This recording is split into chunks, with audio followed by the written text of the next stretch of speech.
la salle à manger. Il y a une armoire à peine luisante qui a entendu les voix de mes grands-tantes, qui a entendu la voix de mon grand-père, qui a entendu la voix de mon père. À ses souvenirs, l'armoire est fidèle. On a tort de croire qu'elle ne sait que se taire, car je cause avec elle.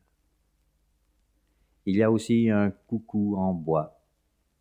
Je ne sais pourquoi il n'a plus de voix, je ne veux pas le lui demander. Peut-être bien qu'elle est cassée, la voix qui était dans son ressort, tout bonnement comme celle des morts. Il y a aussi un vieux buffet qui sent la cire, la confiture, la viande, le pain et les poires mûres. C'est un serviteur fidèle qui sait qu'il ne doit rien nous voler. Il est venu chez moi bien des hommes et des femmes qui n'ont pas cru à ces petites âmes. Et je souris que l'on me pense seul vivant quand un visiteur me dit en entrant « Comment allez-vous, monsieur Jam ?»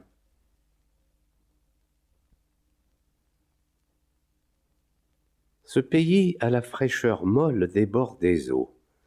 Les chemins s'enfoncent obscurément, noirs de mousse, vers des épaisseurs bleues pleines d'ombre d'amour.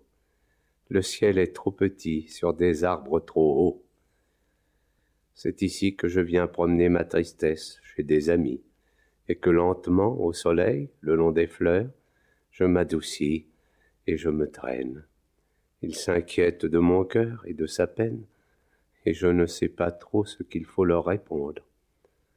Peut-être, quand je serai mort, un enfant doux se rappellera qu'il a vu passer dans l'allée un jeune homme en chapeau de soleil qui fumait sa pipe doucement dans un matin d'été. Et toi que j'ai quitté, tu ne m'auras pas vu. Tu ne m'auras pas vu ici, songeant à toi, et traînant mon ennui aussi grand que les bois. Et d'ailleurs toi non plus tu ne comprendrais pas, car je suis loin de toi, et tu es loin de moi. Je ne regrette pas ta bouche blanche et rose. Mais alors, pourquoi est-ce que je souffre encore? Si tu le sais, ami, arrive et dis-le-moi. Dis-moi pourquoi, lorsque je suis souffrant, il semble que les arbres comme moi soient malades. Est-ce qu'ils mourront aussi en même temps que moi?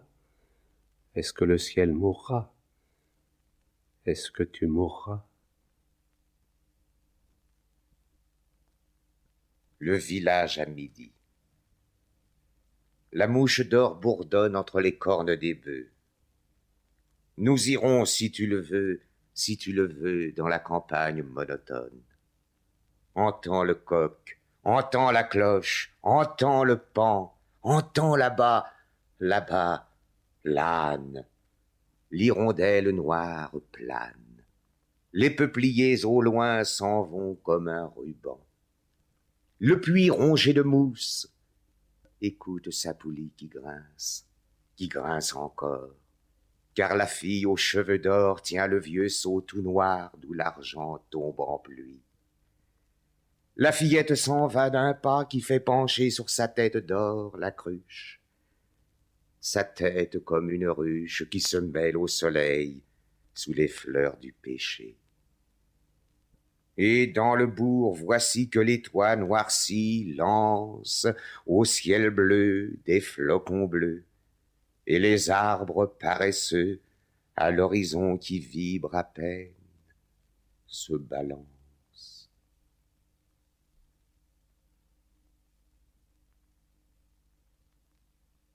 L'enfant lit l'almanach près de son panier d'œufs, et en dehors des saints et du temps qu'il fera, elle peut contempler les beaux signes des cieux, chèvres, taureaux, béliers, poissons, etc. Ainsi peut-elle croire, petite paysanne, qu'au-dessus d'elle, dans les constellations, il y a des marchés pareils, avec des ânes, des taureaux, des béliers, des chèvres, des poissons.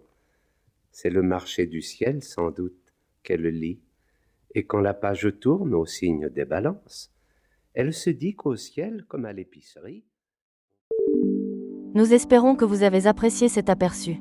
Pour continuer à écouter ce livre audio sur Google Play Livres, utilisez le lien dans la description de la vidéo.